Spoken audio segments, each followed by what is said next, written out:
අයුබෝවන් 2025 පිල් තරඟ මාලාවේ 41 වන තරගයේ සමාලෝචනයේ සමගනුයි මම ඔබ එකතු වන්නේ. ඉතින් 41 වන තරගය පැවතියේ මුම්බයි ඉන්දියන්ස් කණ්ඩායම සහ සන්රයිසර්ස් හයිඩ්‍රාබාද් කණ්ඩායම අතර රජීව් ගාන්ධි ක්‍රිකට් ක්‍රීඩාපිටියේදී ඒ තරගයේ කාසි වාසි දිනාගත්තේ මුම්බයි කණ්ඩායම නායකයා හර්දික් පාණ්ඩ්‍යා ඔහු ආරාධනා කළා මුලින් පන්දුවට පහළ දීමට සන්රයිසර්ස් හයිඩ්‍රාබාද් කණ්ඩායමට.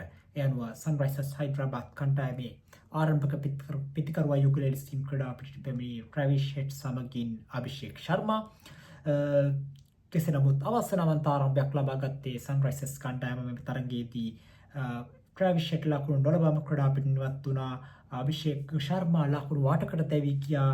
ඊශාන් ක්‍රිෂන් 1 ලකුණකට දැවී ගියා. නිතිෂ් කුමාර් රෙඩ්ඩි ලකුණු 2කට දැවී ගියා. පළමු කඩුළු දෙකේදී දෙවැන්න 9දී තුන්වැන්න 13දී හතරවැන්න 13දී වශයෙන් මුල් ලකුණු 13 ඇතුළත පළමු කඩුළු 4ම බිඳ වැටුණා සන්රයිසර්ස් කණ්ඩායමේ. එෙහිදී ඉෂාන් ක්‍රිෂන්ගේ දෙවියම ගැන කතා කිරීමේදී ඉෂාන් ක්‍රිෂන් පිත්තේ දැවටුණු පන්දුවක් ලෙස සිතා ඉෂාන් ක්‍රිෂන් ක්‍රීඩාපිටින් ඉවත් වුණා. කෙසේ නමුත් විනිසුරුවරයා දැවියමක් සඳහන් කළත් පන්දු රකින්න අතර මිලීමක් කළෙත් නැහැ. ඉෂාන් ක්‍රිෂන් ක්‍රීඩාපිටින් ඉවත් වුණා. කෙසේ නමුත් අවසානයේ පුනරුපන නැරඹීමේදී පිත්තේ නොගෑවි කඩු රකින්නා වෙතට යන පන්දුවක් වයිට් පන්දුවක්. කෙසේ නමුත් ප්‍රතිඵලය වුණේ ඉෂාන් ක්‍රිෂන් අවස්ථාවන්ත ලෙස ක්‍රීඩාපිටින් ඉවත් වීම.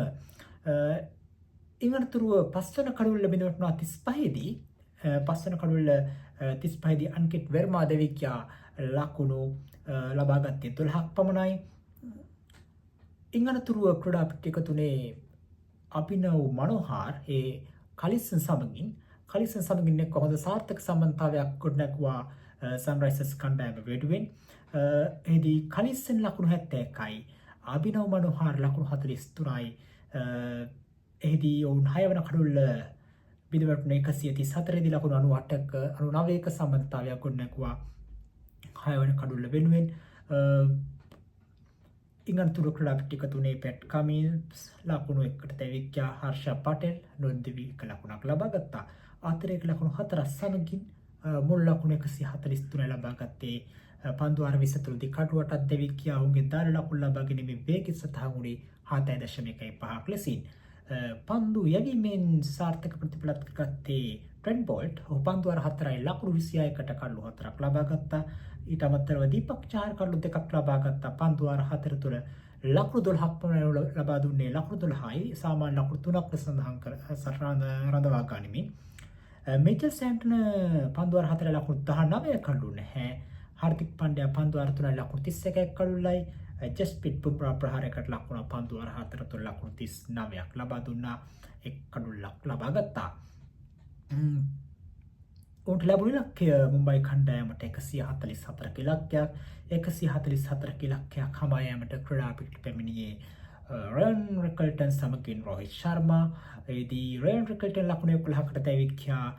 රෝහිත් ශර්මා ජයග්‍රාහීනිමක් දියත් කළා. ලකුණු 70ක් ලබා ගත්තා පන්දු 46ක් තුළ.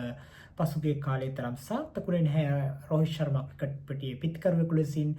කෙසේ නමුත් දැන් පසුගිය තරගයේ මෙම තරගයේදී සාර්ථකව තම රිද්මය සොයාගෙන තිබෙනවා. රෝහිත් ශර්මා ලකුණු 70ක් ලබා ගත්තා පන්දු 46ක් පමණක් වැය කරමින්. විල් ජැක්ස් ලකුණු 22කට දැවී ගියා. කෙසේ නමුත් සූර්ය කුමාර් යාදව් ජයග්‍රාහීව තරගිරීමක් කළා. පන්දු 19කදී නොදෙවි ලකුණු 40ක් ලබා ගත්තා.